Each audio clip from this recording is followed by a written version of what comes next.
Ladies and gentlemen, yesterday one of the greatest theologians in the history of the Church and one of the greatest philosophers ever in Western intellectual history celebrated a significant anniversary.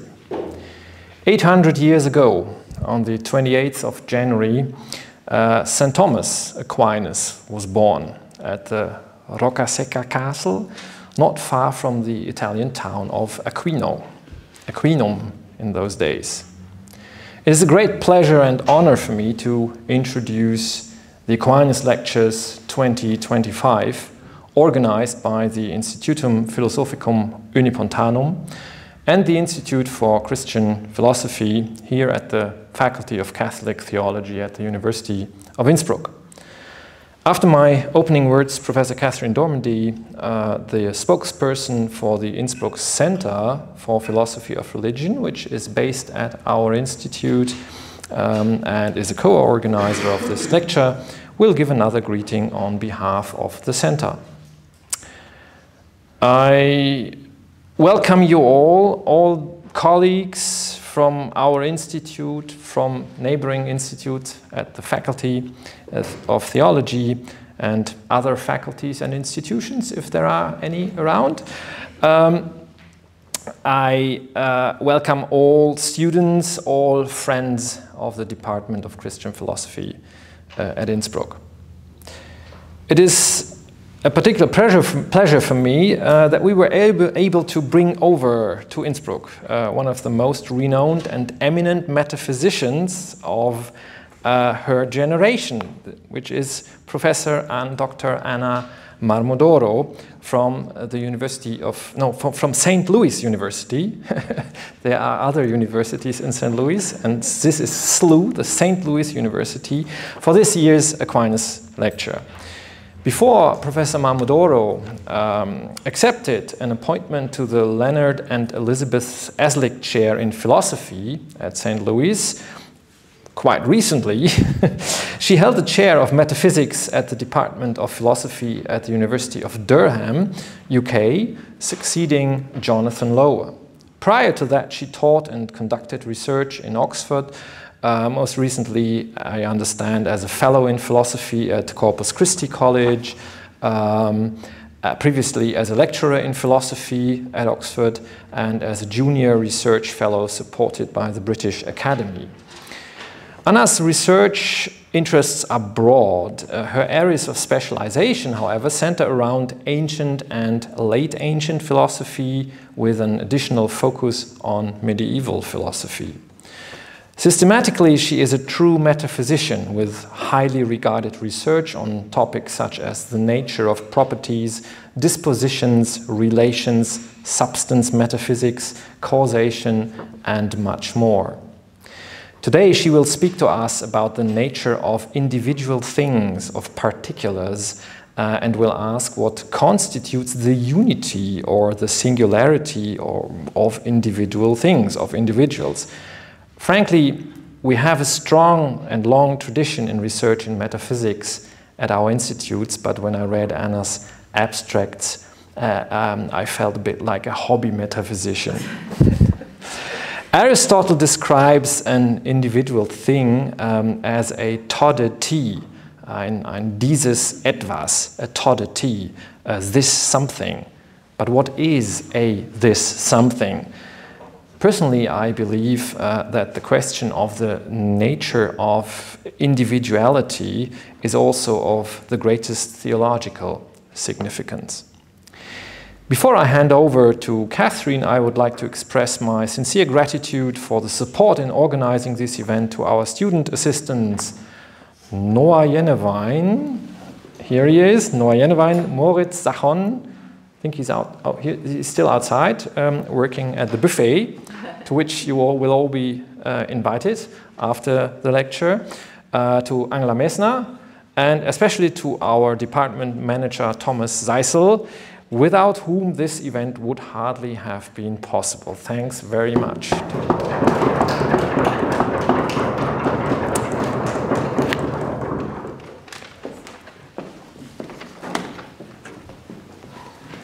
So again, thank you all for being here, and especially thanks to Anna and everyone who Christoph just thanked. Christoph has already introduced the Department for Christian Philosophy and Professor Anna Marmodoro. And I'll just say a few words about the Innsbruck Center for Philosophy of Religion, which is co-hosting this event. So a distinguishing feature of the Institute for Christian Philosophy is our strength in international research. We give the various lectures, conferences, we have guest professorships, both outgoing and incoming. And as we see from today's event, Professor Marmodoro has been here before and has participated in a collected volume with Josef Kritterer here. And so we already have established research connections and friendships that have developed over the years. And the Innsbruck Center for Philosophy of Religion is very keen on keeping going these international relationships. And we research primarily philosophy of religion. An important thing to say about philosophy of religion, it is not apologetics. It's not trying to convince people to believe something. It's about openly and exploratorily, but also critically, looking into religion and related religious phenomena. So what is the nature of God? What is religious faith? Can religious beliefs be held rationally? What kinds of ethics do we need to go together with religious worldviews? However, philosophy of religion stands on the shoulders of foundational research in philosophy more broadly, especially of the kind that Anna here does in metaphysics, epistemology, ethics, philosophy of mind, and more. And here we address questions like, what is rationality? What are particulars? What kind of a thing, what kinds of things are there in the world, such that God might be one of them, for example, and human beings might be another. And it's these kinds of crucial foundational questions that even if the connection to religion might not be obvious, these are the backbone of research in philosophy of religion. And because Anna has worked especially in, as Christoph said, very, very high-level metaphysics, we're really pleased to have her here.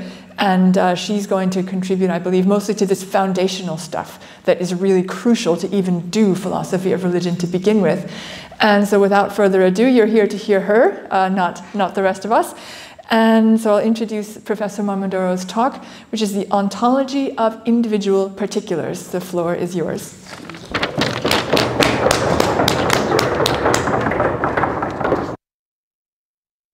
Thank you. It's a tremendous honor for me to be invited to give this lecture. And I want to say it was a tremendous honor and pleasure this morning to have also a masterclass with some of the colleagues and students here on Augustine. It's a tremendous honor because having been here before in 2013, I had already discovered what amazing philosophical community this is. And it's just great to be back and have more of an opportunity to interact with all of you. And yes, indeed, I work primarily in metaphysics, so contemporary analytic metaphysics and also the history of metaphysics, but my interests are very well entrenched as well in the philosophy of religion. I just said to Catherine that my latest thing coming out in this 2025 is going to be a handbook on omnipresence as an attribute of God, which is also a very interesting property for a metaphysician to study. So rather than seeing a divide between these various branches of our human intellect interest, I just see them as contiguous fields where progress in one area can help progress in other areas. And so I hope that my lecture today, although being primarily dealing with contemporary analytic metaphysics as well as a little bit, as you will see, of the history of metaphysics, will inspire maybe further work in the area of the philosophy of religion. So what I want to, so there is a handout that I think Thomas has passed around. It's one of these rather last-minute made handouts. I apologize for that, but I hope it can help to just keep track of some of the things I'm going to say. What I want to start with is by asking you to consider whatever object from everyday experience that you fancy thinking about. So my examples are going to be a dog, a tree, or a person. So just have it in your mind. And what I want to note here with you is that we talk about such objects in English as particular individuals, or a bit less naturally in ordinary English as individual particulars. So I don't know the equivalent of these expressions in German, but you can help me later, you know, maybe in discussion or during the reception time. But I want to tell you that at least in English, and as well as in Italian and in French, the languages I know best, these expressions are not metaphysically equivalent, and they are not metaphysically innocent. So saying a particular individual or an individual particular is not the same thing, metaphysically speaking. And not only that, I want to point out that using these expressions, which seems, you know, innocent, you know, quite easy in everyday parlor, come in fact with philosophical assumptions. And the most important of which is that a particular individual or an individual particular, so a dog, a tree, a chair, whatever you are thinking about, is one thing. So when we say particular individual or an individual particular, we think of something that is one thing. So let me give you a little bit more background to show you why I think this assumption needs to be probed and in fact needs to be addressed by metaphysicians. So by being individual, I mean being of a kind, falling under a sortal, having a qualitative profile. So these kind of ideas are in play. By being particular, I mean being the only one, being unique in the ontology. Something particular is something we can refer to by, for example, pointing at it, that particular thing, without making reference to any qualitative description. So, I don't know, I can go to a beautiful conditorei here in Innsbruck and I don't know anything about that thing, but I want it because I think it's going to be delicious. So I have no qualitative description for it, but I point to it as a particular. Or I can walk in the same patisserie and say, I want an instance of an apple pie, you know, using the qualitative profile to refer to that thing. So you see what I'm saying? You know, there is a way of referring to things that makes use of the qualitative profile, the kind, the sortal, and there is a way of referring to things that just has to do with like causal interaction with no qualitative description. And while in our everyday thinking and even philosophical thinking, we all assume that whatever we are thinking of as an individual, particular individual is one thing. I want to draw your attention that being an individual and being particular, as I have characterized them, are two ways of being one. So two ways of being one which provide two different count principles for what we count as one thing. So you see the puzzle. That thing I am referring to as a particular, that thing is also an apple pie or a strudel. And so being a strudel and being that thing are two ways of being of that object in the world. And each of them provides a count principle. So let me give you another example. Socrates is one because of being human, but is also one because of being that thing over there. Well, let's say Socrates is not over there, but let's say Thomas is one on account of being an individual, but also that thing over there. As something someone I can point to, or more generally, somebody with whom I can have a causal interaction, allegedly independent of his qualitative profile. So I may have no knowledge or understanding of the qualitative profile of that thing, but I can interact causally, at least by pointing.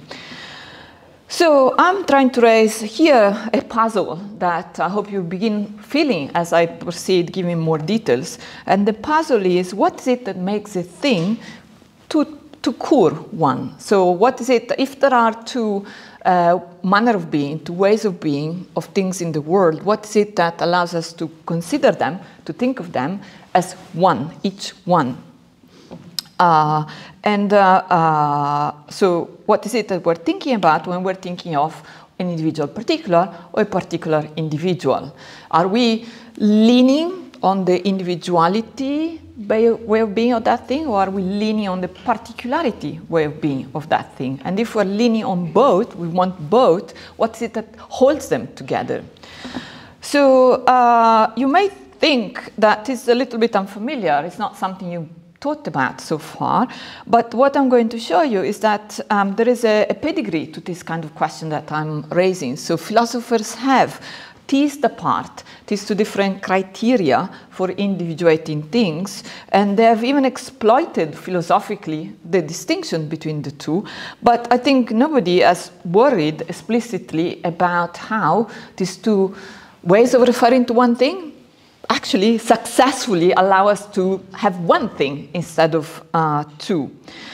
And what is interesting is that if you look at the literature, basically from antiquity to today, there are two approaches that one can identify, and one is the approach that privileges particularity, and that is the approach according to which, and now it will sound very familiar to you, there is an X that is F. So there is an X that is F, there is something particular, X, to which we attribute a qualitative profile, so being F. So this approach I call the particularity first, and I would say that that is the prominent approach in analytic metaphysics today. So we start from, there is a particular that has this qualitative description. But that's not the only approach. There is also the other one, which I call the individuality first approach, that starts from the kind, the qualitative profile, the type, and particularizes it. So there is an F that is X. So there is a kind that is particularized. There is a kind that is instantiated, we can say. So you see that there are two ways of thinking about this. They are on your handout for reference. And what I'm going to argue here is that the individuality approach is the one that we should prefer. There are really deep difficulties if one tries to do things the other way, so particularity first. Of course, this approach that I favor, or predictably, maybe I should say, not of course, but predictably, this approach that I favor is an Aristotelian approach, but an approach that rests on a very different understanding of Aristotle from the tradition. So there is something new to be said here. So particular individuals, so individuals that are particularized, are not hylomorphic compounds of matter and form where there is an alleged propertyless quantity of matter to which the form gets attached. So it's not that there is a primitive particular, the matter that particularizes the kind, and that's how we get to the particular individual. That's not the Aristotle that I'm thinking of. Rather, there are properties, and only properties, that bundle up together and make up an object, and it is the bundling up of the properties as instantiated in the world that makes something a particular individual. So the solution that I'm going to propose for the puzzle of what is it that accounts for the oneness of an individual, particular or particular individual, is an Aristotelian solution which presupposes a very radically different understanding of Aristotle. So as I'm speaking, if you're thinking of Aristotle and if you're thinking of instantiation of universal properties, you are on the right path. That's what I'm thinking. But I'm thinking of instantiation in a very different way from the traditional way. People have understood Aristotle's theory of instantiation and generally hylomorphism. This project that I'm going to talk to you about today has repercussions in other areas in philosophy, and I think I'm very tempted now after this visit to explore the philosophy of religion implications of what I'm going to say.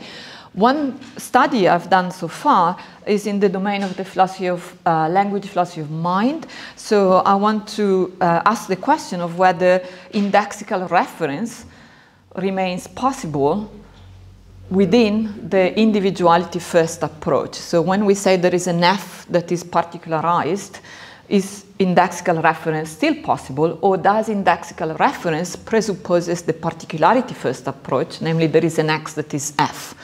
So I'm going to touch a little bit on this consequences of my approach in the philosophy of mind, if time permits it, but I just want to offer them, at least in outline, in sketch, to say that the question is not just high-level metaphysics, is high-level metaphysics, which I think has repercussions in our, depends on a certain understanding of the classics, such as Plato and Aristotle, but also has repercussions in other areas of philosophy, in this case, philosophy of mind, philosophy of language. So it's a big, broad project. You know, I can't, you know, I can never help myself. I always love these big, difficult challenges, and then I need to break them down in smaller ones. But here I'm starting from the big picture, and thanks to your feedback, I hope I'll go to the kind of more concrete, smaller projects.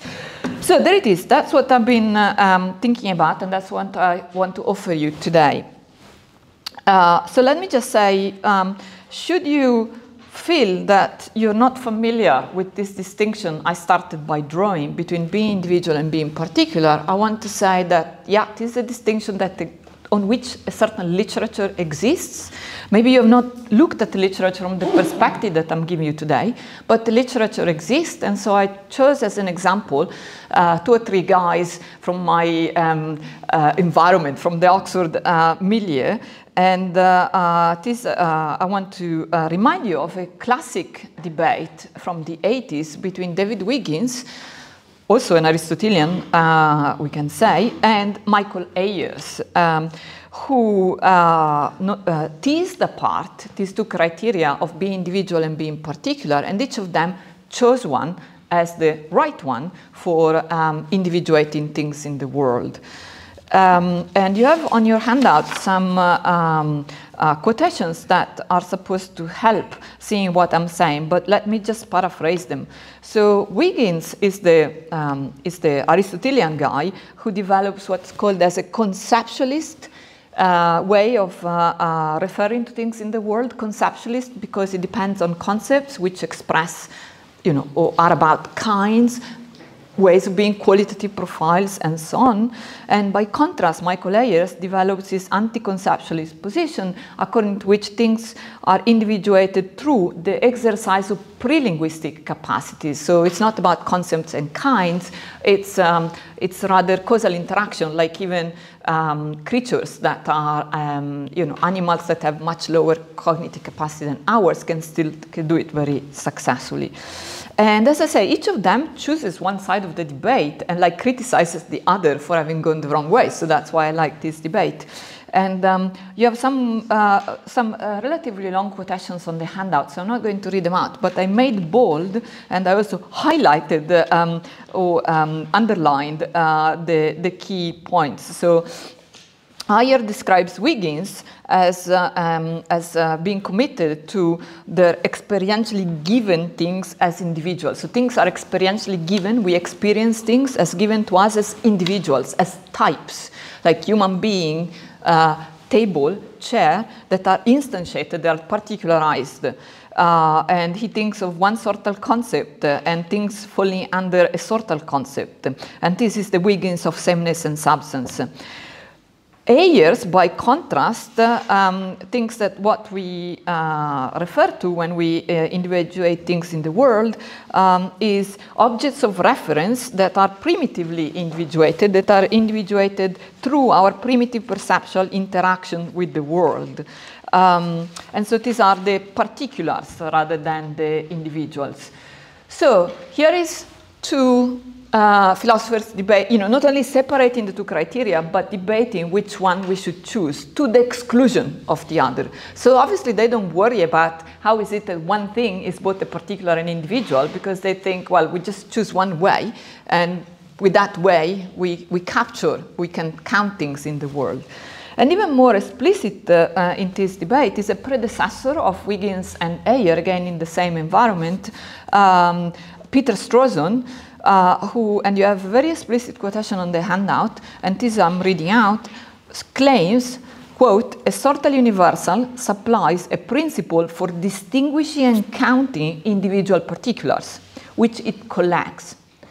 End of quote. So I find this quote very illuminating because according to Strawson, as he speaks here, we only need the sortal, the kind, the qualitative description, and that's enough not only for distinguishing, but for counting. And now I'm asking you just to think in your mind, run it through your mind and see whether it works. So, you know, you are in this room, which is full of things, okay, and now you have sortals. Are sortals enough for counting what there is in this room? So sortals are like being a human being, being a chair, being a computer, being a lamp, being a watch. They allow us to distinguish the kinds of things that are in the room. But do they allow us to count as well? Things in the room? Well, they allow us to count kinds. So I do think we have a problem, right? I mean, I hope I convince you that we have a problem, because if there are these two ways of being one is as being an individual, so for example, being a human being, and one as being a particular, for example, that thing over there, if I use them separately, either one I choose, I'm not counting right what there is in the world. And not only I'm not counting right, I have no explanation of what makes each thing, each object, both a particular and an individual. So that's kind of work I want to do here, try to argue for a possible way forward in solving that, that problem and offer a successful account of what makes things in the world to occur. One being a particular individual, so an individual first that is particularized. Now, as I say at the beginning, already probably you have all in your mind Aristotle's hylomorphism and theory of substance, and you're thinking, why is that not right? That sounds exactly what we want. You know, we have the substantial form, the kind, the type, whatever you want to call it, the qualitative profile. It gets combined with some lump of matter. Matter that is like prime matter, let's say, so with no properties itself, but primitively particular. And so in this like compound, we have the individuality of something and the particularity of something, and yeah, they get together, you know, in a hylomorphic compound. And these hylomorphic compounds is precisely what we're looking for, particular individuals. So a human being, Socrates is the universal substantial form being human, plus the prime matter that is unique to Socrates, and so now we count an individual particular. Problem solved, okay? So, you know, it would be nice, I mean, if the problem was solved that way. But I think that commits Aristotle to lots of metaphysical difficulties. So it is true that a lot of the tradition has been going that way. Aquinas himself, and you can, I stand here to be corrected from the specialist, but would have said something like this, you know, there is prime matter, and that is what particularizes the individual. So like in this room, there are so many particular individuals because there is the form, the universal form being human being, that for each of us combines with the lump of prime matter, and that's how we get the particular individual, right? Maybe Aquinas would have spoken that way. But I disagree, as I say, because I think this commits Aristotle to many, many, many difficulties. And even if we accept that we get Aristotle committed to all these difficulties, which I think is unfair, it still does not solve our problem. So if you are curious to hear why I think we commit Aristotle to lots of difficulties, we can talk about it in the Q&A or over the reception, over a drink at the reception. But here I want to say simply why I think it does not offer a solution to our problem. Because our problem is how we can have individuality and particularity held together so that the thing is one to occur. But that allomorphic reading of Aristotle basically posits that there is being individual and being particular somehow tied together, glued together. But you see that that is not one. It's two things related in some way.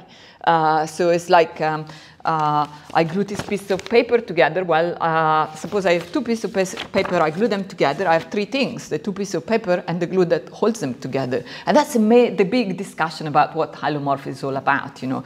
So I think that we cannot hold on to that reading of Aristotle to find a solution. And the other thing I want to say is that the type of question I'm raising and the type of solution I'm looking for is actually of the maximal generality. So I'm worrying about what makes things a particular individual, not only with respect to material objects. So I'm not worrying only about the table and, you know, Thomas and, you know, and the pen. I'm worried about what makes anything a particular individual. So there are, you know, you can think of geometrical forms as particular individuals, for example. You can think of form itself and matter itself as particular individuals. So even the form, without thinking of it as matter, is a particular individual. Why? Because it has certain it has individuality and it has particularity. I'm thinking of that form, you know, that triangular form. So that's also why I think this traditional Aristotelian reading cannot help, because even if it worked, which I think it doesn't, even if it forces us to pay the price of attributing a lot of difficulties to Aristotle, it will still be limited to material objects, and well, and that is a limitation. And that would not allow us also the exploration of other research fields, how this impacts in other areas where there are immaterial beings, such as, for example, a divine being. So, so I reject all that, and I'm going to draw my solution now. I'm slowly coming to say positively what I think a solution will be by looking at two, and not only one, great giants of antiquity, one being Plato and one being Aristotle. And here things are going to feel a little bit even more abstract, but I'll do my best to keep them as clear as possible. So let me introduce the heavy things I'm going to say with a joke. You know, you all have seen the film Back to the Future. Here we're going forward into the past. So we find that we go forward in solving a philosophical problem by looking back. So I'm looking at the ancients in the perspective of what they can contribute to our making progress with a problem that is timeless in a sense, but certainly pressing, because today we don't have this account of particular individuals or individual particulars. So Aristotle and Plato, why do I want both in the picture? Because I'm going to think about what is it that makes the individuality of something, namely the qualitative profile or the sortal of something, one. So I'm going to ask, how is it that, like, being a human being is one, considering that being a human being involves lots of properties, or like being a tiger or being a table and so on and so forth. So assuming that the sortal gives us a count principle is quite simplistic, because it is as if the sortal itself was one. But what is it that makes the sortal one? Well, certain sortals may be simple, but some sortals are complex. And so the question is, what is it that makes complex sortals one? If this sounds unfamiliar, just think of what we call nowadays structural universals. So being H2O, that's complex, right? You know, what is it that holds it together so that we have one sortal being H2O, even if qualitative complex? So I'm going to look at Plato for addressing this question, what makes the sortal one. And I'm going to look at what makes a particular one. So I'm looking at Aristotle for finding a solution what makes a particular one. And then I'm going to look at Aristotle for the oneness of a particular individual. So I basically make three moves. I get the oneness of the sortal from Plato, the oneness of a particular from Aristotle, and then the oneness of a particular individual from Aristotle. Okay, so that's how I play my cards. Okay, so why is the sortal one? Or in other words, whence the oneness of individuality?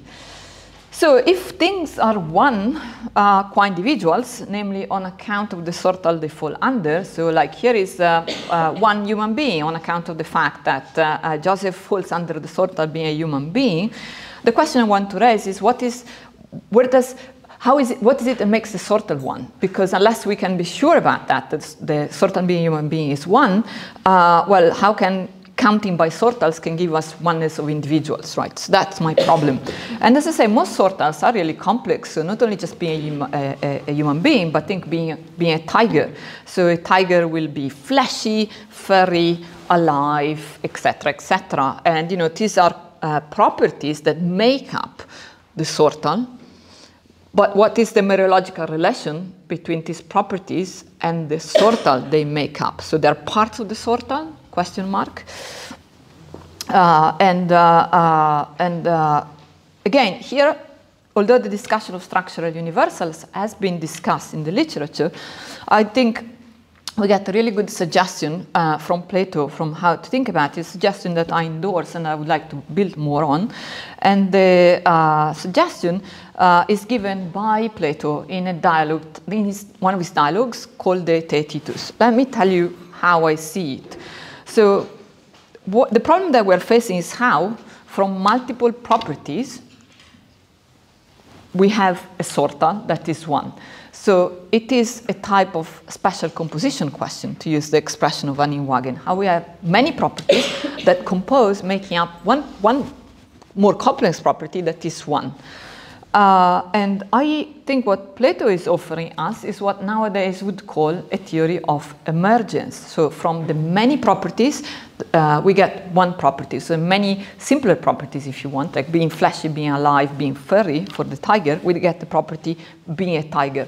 But the relationship between these component properties and the composite property is a relation that we would call emergence. And let me tell you why. Emergence is that type of metaphysical relation that allows for novelty. So when something emerges from something else, there is novelty at the top. And emergence is usually appealed to when we want to explain how mental properties emerge from a physical world, okay?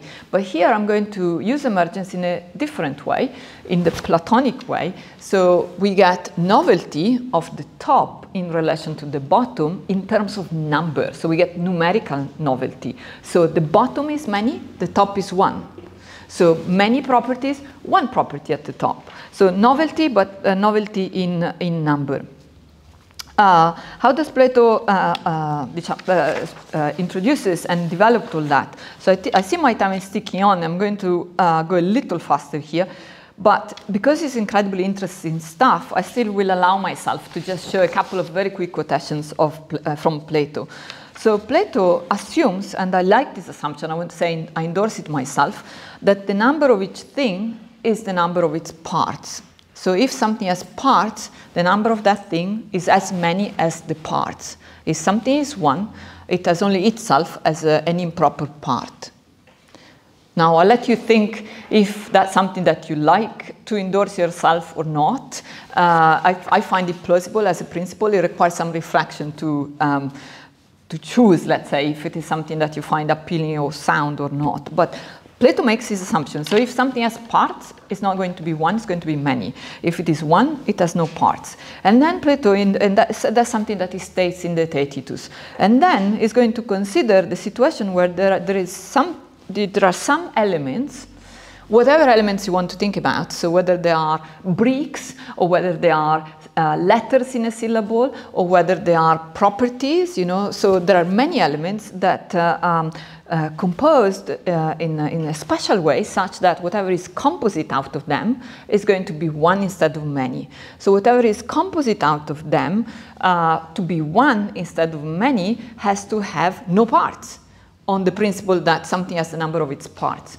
So what Plato is doing here that I think is incredibly innovative is to basically give us a special type of composition such that when things compose, what they compose into is complex, so it retains the qualitative complexity of the base, but is also partless, because if it did have parts, it could not be one.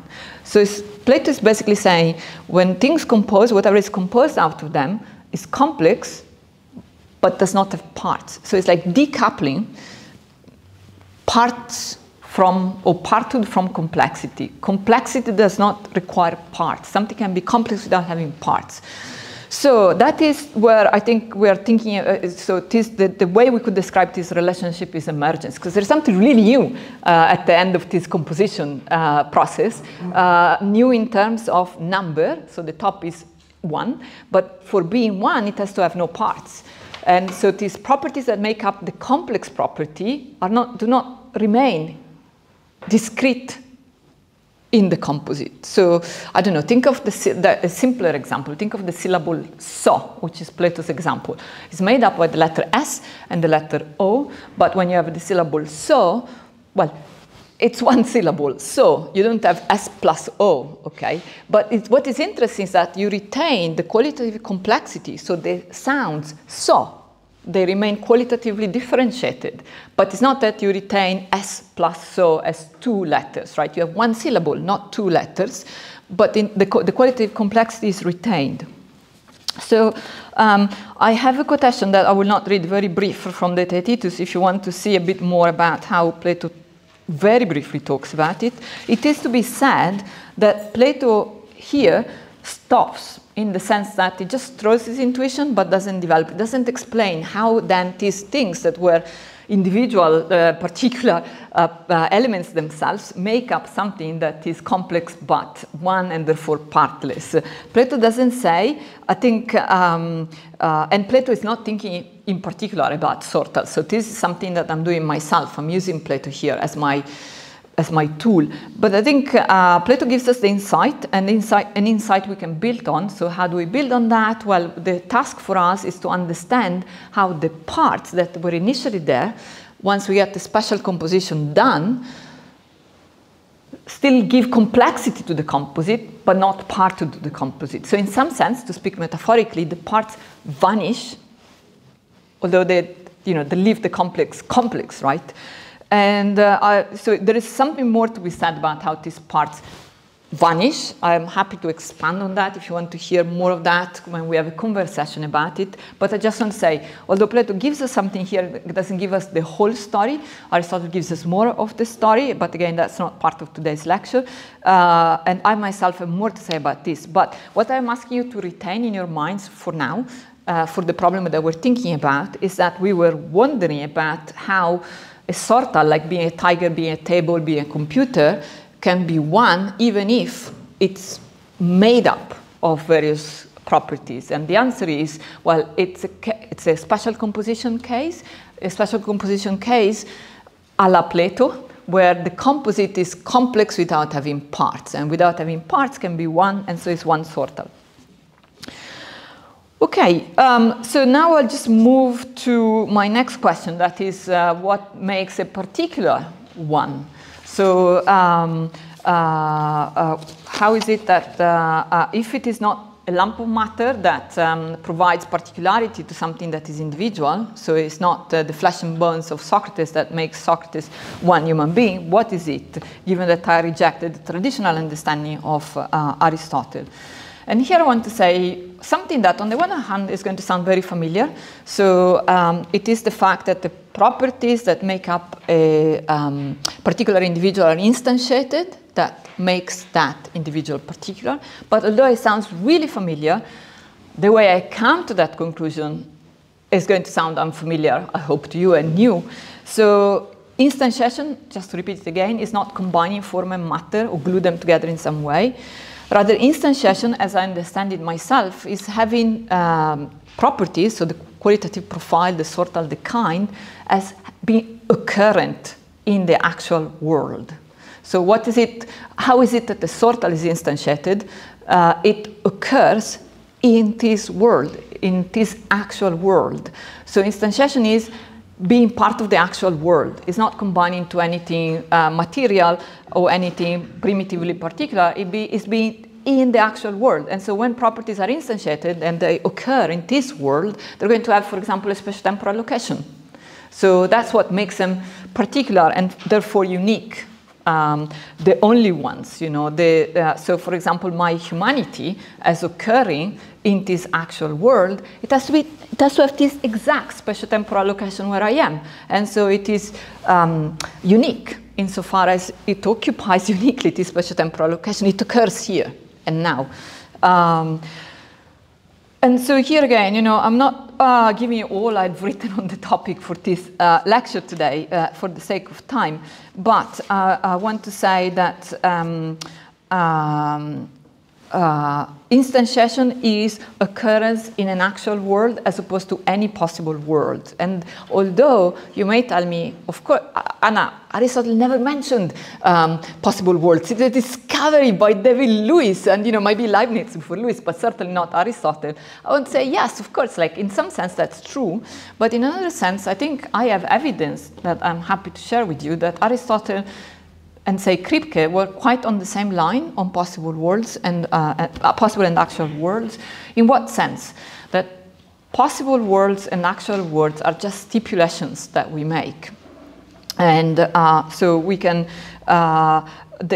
when something is in an actual world or in a possible world, there is nothing that changes in the ontological constitution of that thing. The difference is simply that it's in this world or in that possible world. But it's a difference in worlds, okay? It's not a difference in the constitution of the thing itself. So I think you have in your handout a quotation from Kripke, which I like.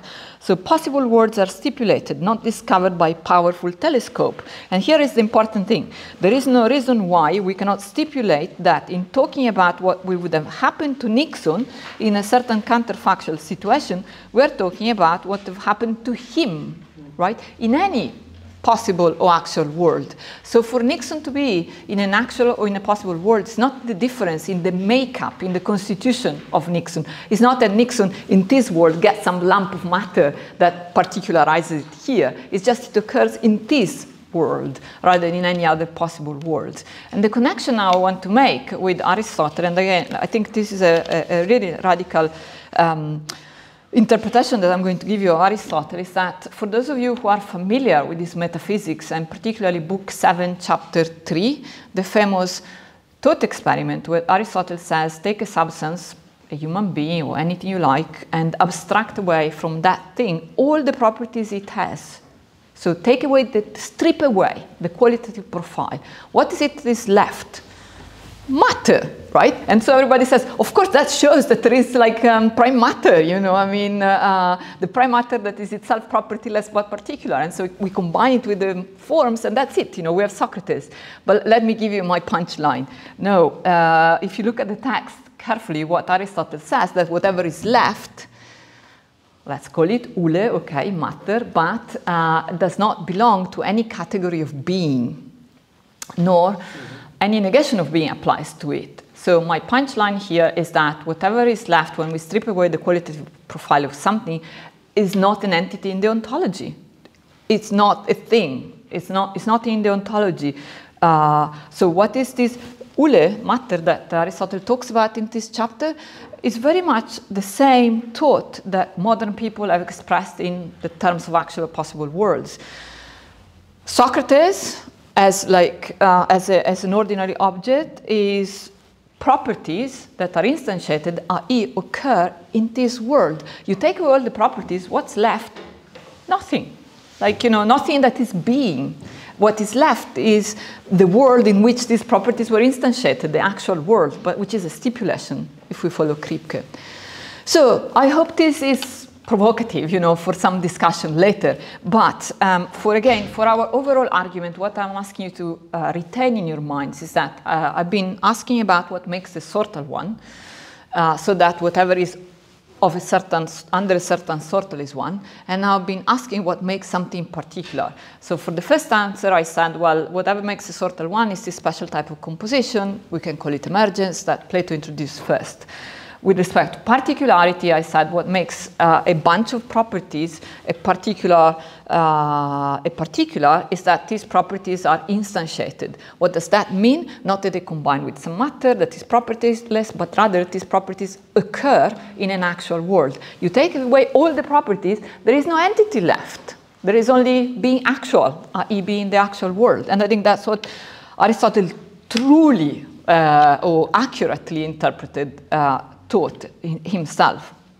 But you don't need to follow me on the Aristotelian interpretation. If you don't like it, you can still take on board my proposal that what makes things particular is the occurrence in an actual world, and this occurrence is not an entity. It's not an entity in the ontology, just a state of being, if you want. And now I'm coming to the end of my time, and I worry about the end of your patience, but I just want to say, so how do I bring all these things together and deliver what I promised you in the beginning, so an account of what makes a particular individual one. So I hope I gave you enough to feel the worry that being individual and being particular are two ways of being one. Neither of them separately allows us to count things in the world correctly, because either we privilege sortals or we privilege particularity, but neither of the two ways of counting gives us the right counting of what there is in the world. Then I tried to ask the question of what makes things individual while falling under the sortal that is one, because all the properties that make it up are unified in this special way. What makes a thing particular occurring in the world? So now what is it that makes a thing a particular individual? And here is the brief and very abstract answer for reasons of time, but that's the direction where I'm going. So remember that I am assuming here that things, ordinary objects, are bundles of properties. So all there is to the constitution of a material entity is properties, even in the case of a material entity, but even more so, of course, in the case of an immaterial entity. So properties only. Further, I also assume as correct the theory that we call nowadays essentialism. So there are some properties that are essential, they're captured by the sortal. You probably have guessed that as my assumption all along. And some properties are not essential. So take me as an ordinary object. I have essential properties that make up my being a human being, and non-essential properties like, curly hair. Okay, so what is it that makes me a particular individual? Well, so my essence gives the qualitative profile. My essence plus the non-essential properties give the qualitative profile, and the fact that all these properties are instantiated in the actual world gives particularity. But now everything is now unified. How? By the essence that is the most salient property I have. So how? When I am a curly thing, my being curly is a modification, if you want, of my being a human being. So it is a non-essential property that qualifies my essence. So it's not that I am a human being plus the property of being curly, the property of being alive, the property of being warm in this room, all that. It's not that, it's a sum, one plus.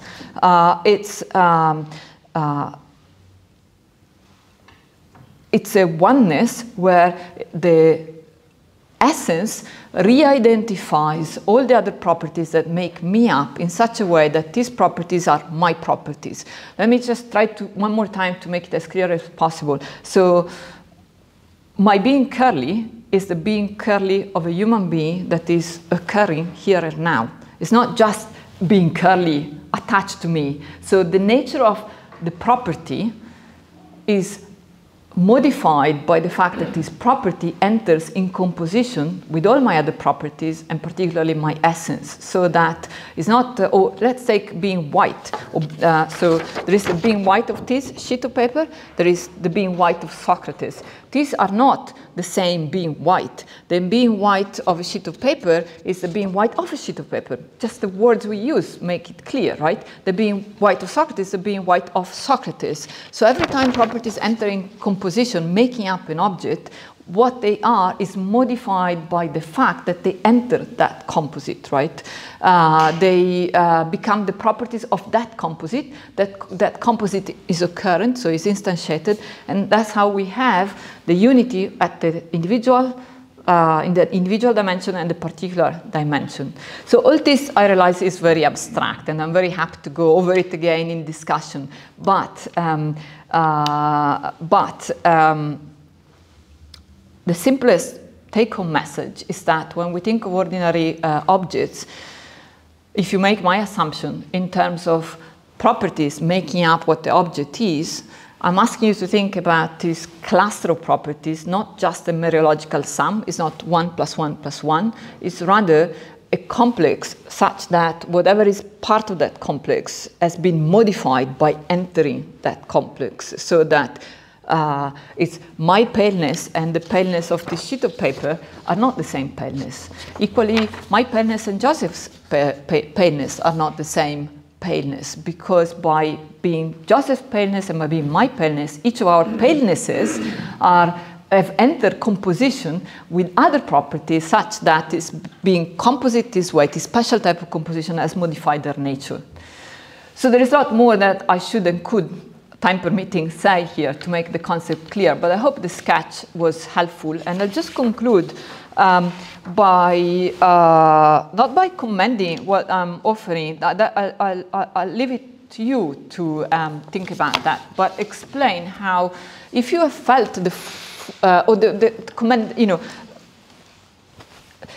I'll let you assess how you see the solution working or not working. But what I want to say is that if you felt with me the force of the problem, that, you know, obviously everything around us has a qualitative profile and some uniqueness, because here is, you know, one human being that has this qualitative profile of being a human being, but it's also unique. There's only one Joseph, and we love him for being unique, okay? If, you know, there is this table that is a table, but it's this particular table. If everything has this double dimension of being a particular and being an individual, then I think we should worry about how is it that we can still count things as being one each, you know, as opposed to one and one. And so if you feel the force of this problem, and you look around in the literature, you will see that there are no good solutions. Most philosophers privilege one way or the other. So what I've been trying to do here is to try to hold the two together, drawing resources from antiquity, but, you know, obviously building on these resources from antiquity. Now, the result may feel very abstract to you, very complex to follow, and that's why I had done a little bit of work, which I don't have time to present here, just to show you how this works in other domains of philosophy, so outside metaphysics. Why, for example, this is useful when we think about indexical reference and so on and so forth. So I don't have the time to give cases where I can show the application of what I'm saying, so I'm leaving you with the big picture, complex picture, abstract picture. But I hope that this has been of interest and can provoke further thinking from younger generation in particular. You know, you are the guys that need to take it forward. So thank you so much for your time.